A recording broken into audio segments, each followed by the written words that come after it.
Welcome to ChristiTutionalist Politics Podcast, aka CTP, in association with Savage Unfiltered Podcast, thelibertybeacon.com, and I am your host, Joseph M. Leonard, and that's Lenard.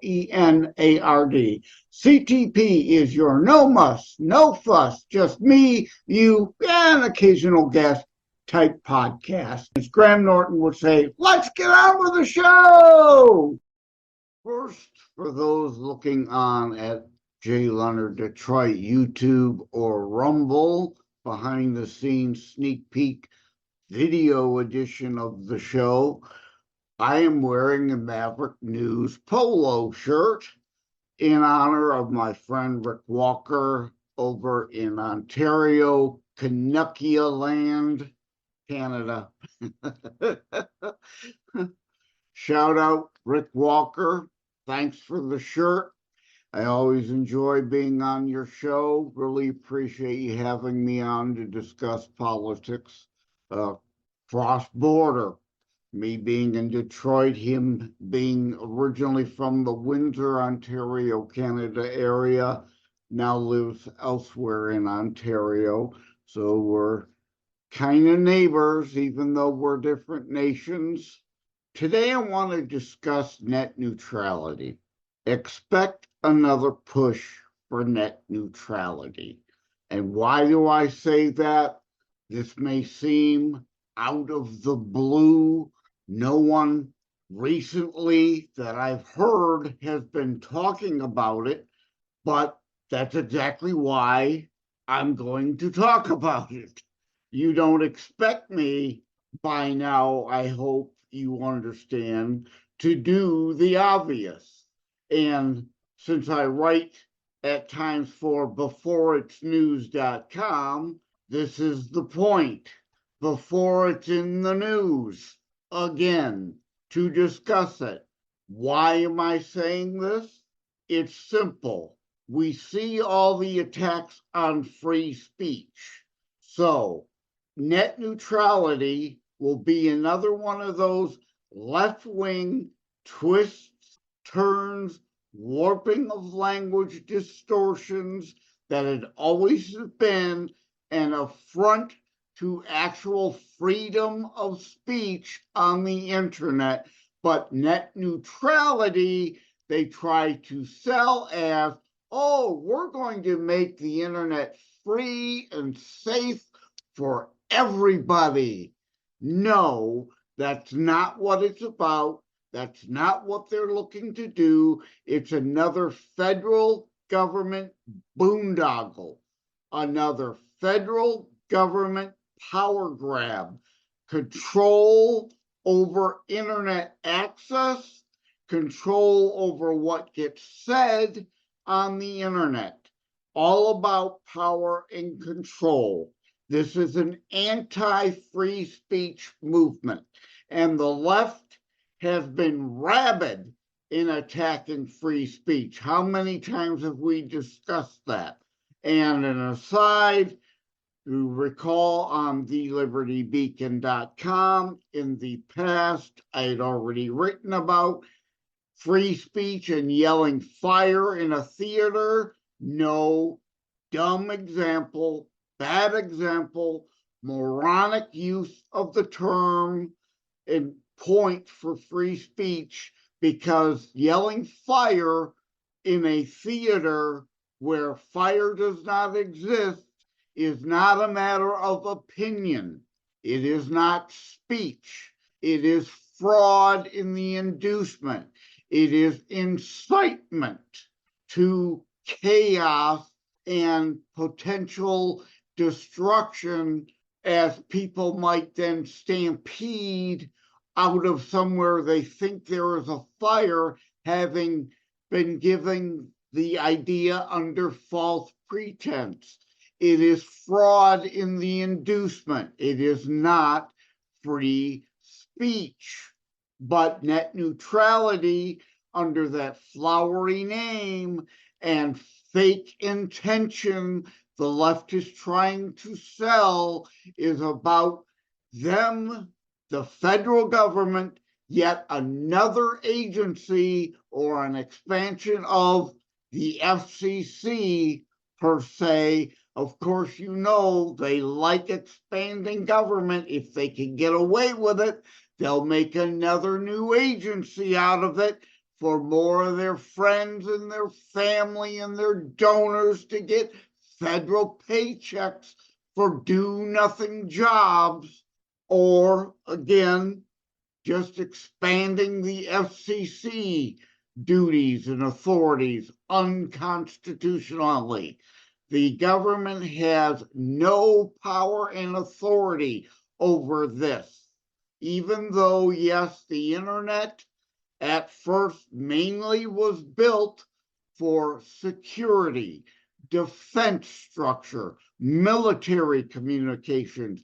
But once it became into the public sector and more or less privatized by many things, many companies, many private companies, it became public domain, except for, of course, again, yes, there's the dark web. We're not talking about that here.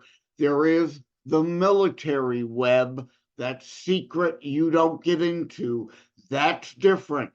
That the government controls under Department of Defense, under security issues. We're talking the public internet access and your right to free speech on it, and your right, your ability to negotiate with whomever would be your service provider to access the internet. And yes, there will always be varying degrees of expense and levels of access based on what you can or are willing to pay to have that access.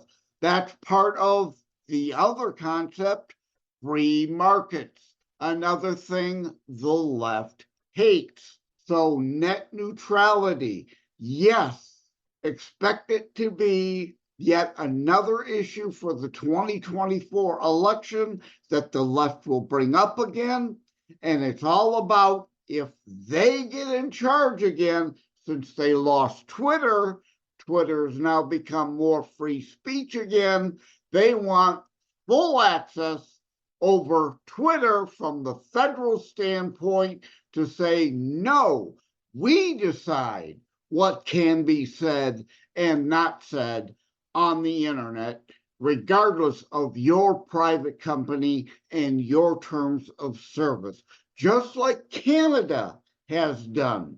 I spoke with Rick Walker, that's why I'm wearing the Maverick News shirt, several months ago on his Maverick News show about what Canada is doing.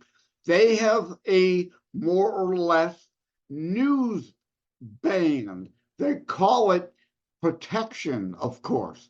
They always, the left, the fascists, the fascocrats, the communists, the socialists, they always, oh, it's for your protection. No, it never is. It's always about their power, their control over what can be said against their tyrannical government. And they suppress the news now in Canada. You have to be specially licensed and specially approved for some things to get out on the internet, like Maverick News can and is more censored on YouTube than even you understand the YouTube censorship in the United States. We are going towards China. That's what net neutrality really is about. This is the CCP party, the fascocrats, wanting to copy Xi and have full lockdown control over the internet and what can or cannot be said on it. So I cannot express this enough. It's going to come back. It may be slight at first, but they are never, ever, ever going to give it up. They are going to push even more for it now because, as I said, they're losing ground on the free speech issue. And the other thing regarding speech is the whole university protest regarding Gaza. I have every right, and I discussed this with Gunny in the other episode of CTP about speech. Gunny happens to be an older guy with a gray beard. Well, I've got a gray goatee myself, if you're seeing this on video, but he's got a full gray beard. And I said to him, to which of course he agrees, he understands, I can all day, all night say, I hate people with gray beards.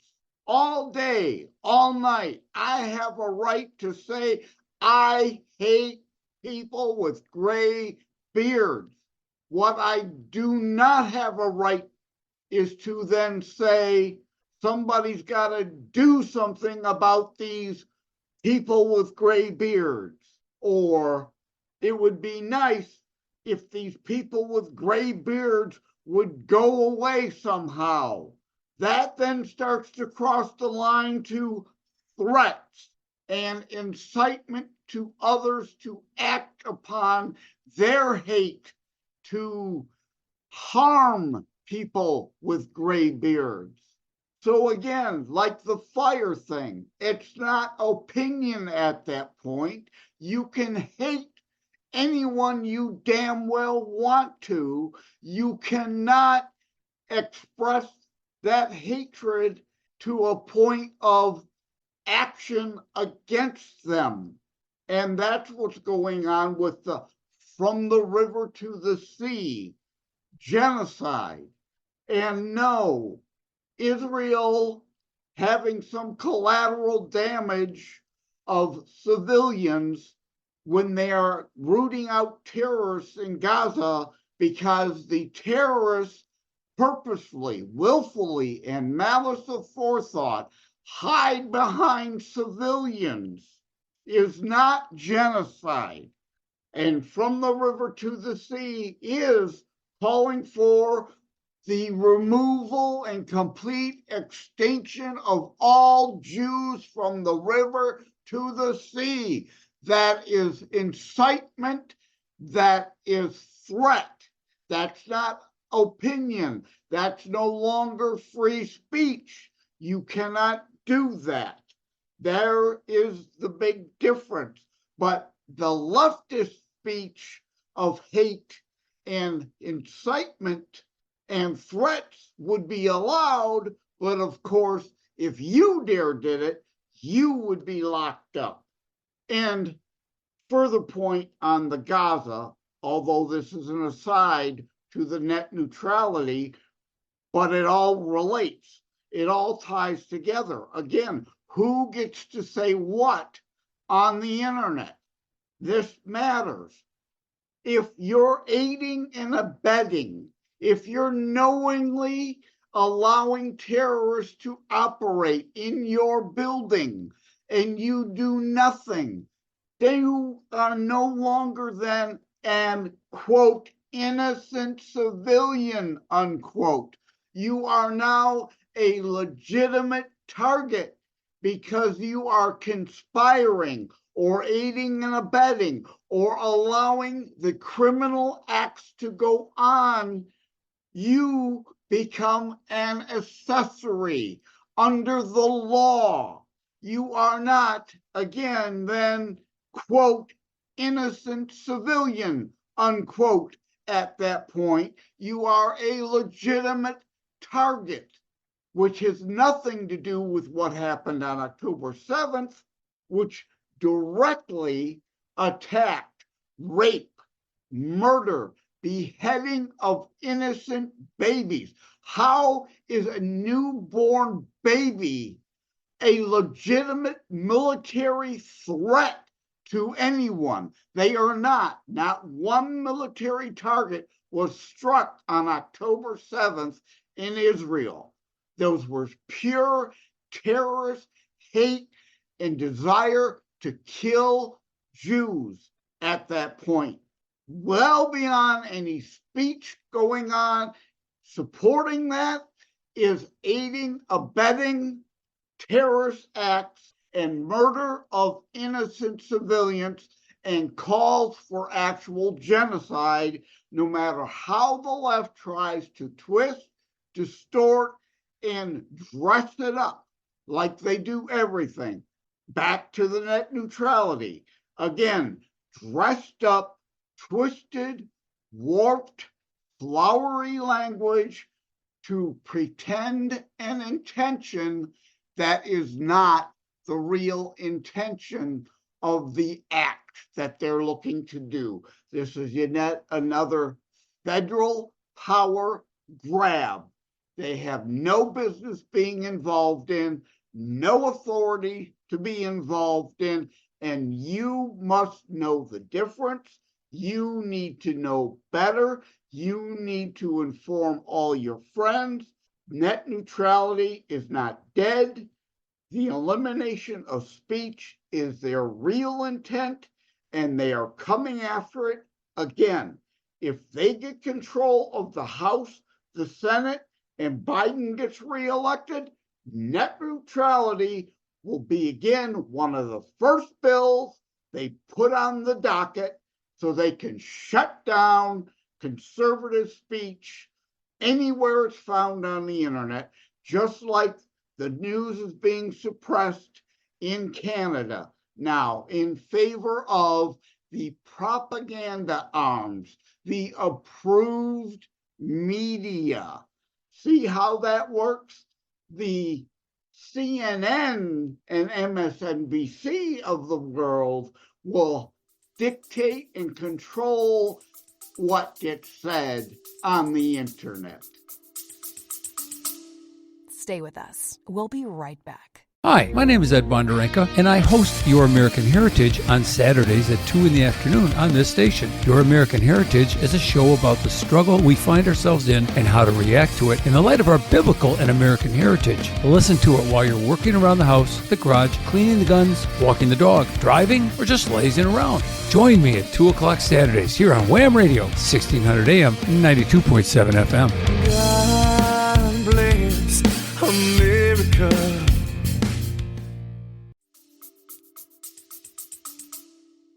With that, I'm going to bid you an adieu.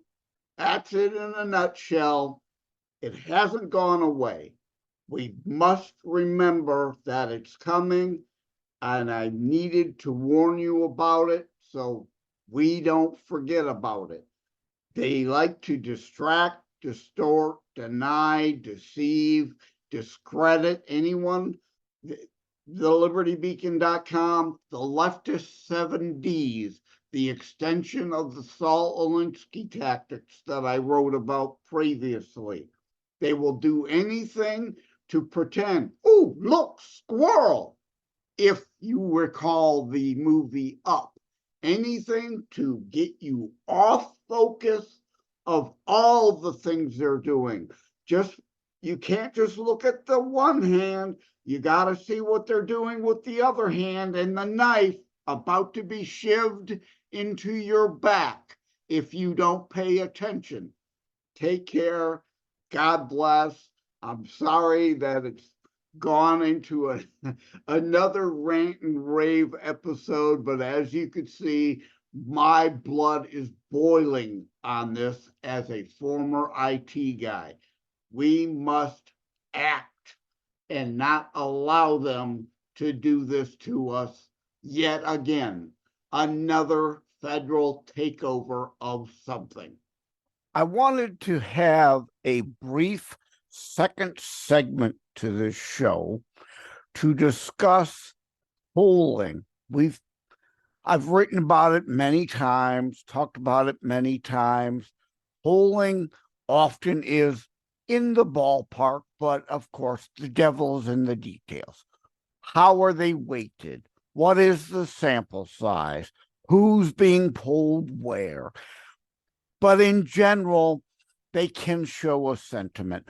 But Here, I want to mention something because net neutrality, I'm trying to warn, is an issue we need to be talking about versus other issues, of course. We must also be talking about the economy being the most obvious, and the pulling of the leftist James Carville, it's the economy, stupid rhetoric back into the fore that they used as a cudgel in the past successfully. Use what works. Use it back against the left and pointing out all the lies they keep telling about Bidenomics and the real inflation rate and people like me on Social Security getting this small bump in our Social Security checks, nowhere close to dealing with the actual cost of living adjustment that should be due to real inflation, because they factor out the key items, the main things, the food and fuel that driving the entire overall inflation. But my point here is to move away from polls to something that is more telling.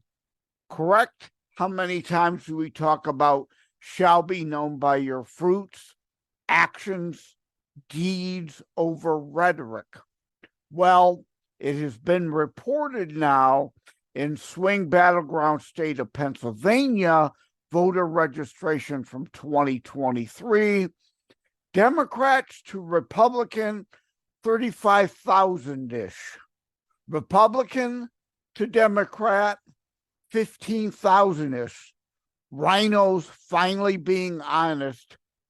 And to you, I say FTFU, GTFO, since this is a family show, keeping it clean, using the acronym there, right? Republican to Democrat, 15K. Rhinos, about time you be honest.